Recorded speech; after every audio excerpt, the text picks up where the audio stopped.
Hello guys, ito gabi na, hindi pa tayo naantok pero kaya gawa muna tayo ng short video. Pakita ko lang ulit itong munting taniman natin, itong hydroponics natin. So ito yung petchay natin before this isang video natin, and malalaki na siya, 25 days na siya. So ang ginawa ko rito, PVC. Dati itong ginagamit ko sa aquaponics, pero ngayon ginawa ko na siyang hydroponics. So PVC to, tapos meron siyang laman sa loob na snap solution. Ayan.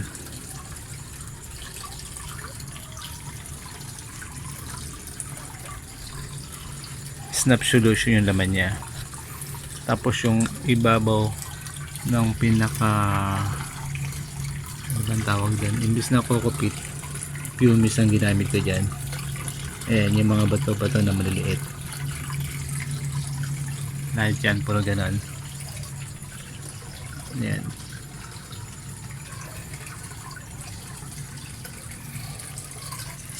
So ayan, malalaki na yung petchay. Pero itong mustasa ng mulaklak agad, siguro mga 1 week pa lang ng mulaklak na siya, hindi na siya lumalaki. Sa tingin ko dahil yun sa kalpos na ginawa ko, baka hindi siya pwede, o baka sobrang nutrients niya na nakukuha sa kalpos. Halos lahat ng mustasa ko ganyan pero ito short ko okay, tingnan nyo itong part na to. Meron siyang malaking ginawang DIY na grow light. Ayan, tsaka dito sa baba itong lettuce na to may grow lights. Ayan, so malaki na rin siya. Pero kung titignan nyo itong sa ibabaw ko, wala siyang grow light. So mas malaki yung,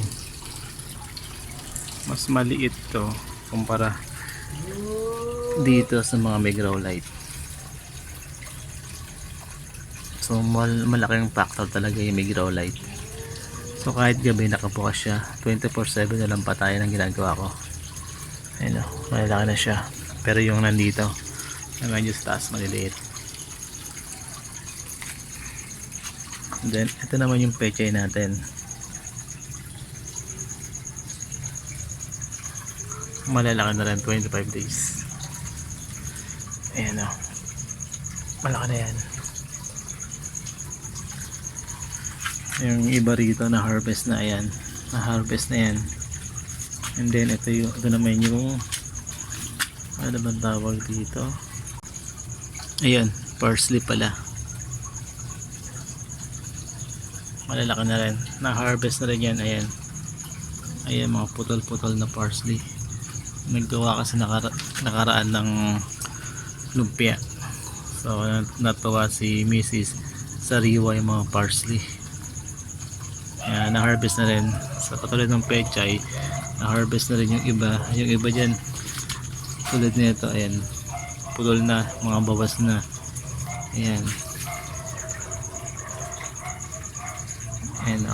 tatlong leaves niya bawasan na. Ito pinutol na, naubos na pati ito. So nakakatuwa lang. Ito kasi ginamit to sa bagong panganak yung shih tzu namin. Ginamit siya sa sa ulam nung aso para pampagatas. Nakakatuwa lang yung mga gagamitin mo na gulay, makukuha mo na rito sa bakuran mo. Ito naman share ko, ito bagong pulang petchay. Medyo leggy na siya kasi ilang araw diba umuulan, bagyo. Ayan, ang ginawa ko dito ang style, naglagay lang ako ng cocopeat dito sa cup, tapos hindi ko tinabunan yung mga seed, nasa ibabaw lang yung mga seed. Ito kasi mga petchay, ganun din ang ginawa ko, effective naman. So ito, titignan ko kung mahabol pa siya kapag nilipat ko na rito sa sa styro gamit yung snap solution. Itong method ko pala, krakty ito. So walang aerator, walang oxygen, pure ano na siya, pure nutrient yung nasa ilalim nito.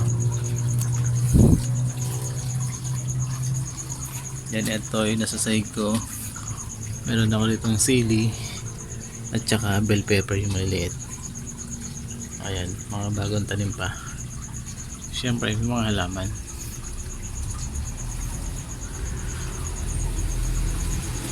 So ayan, yan yung munting taniman natin dito. Malalaki na. Meron pa akong i-assemble siguro yung paglilipatan ko ng bagong mga panda. Siguro mga sa Sunday ililipat ko using PVC.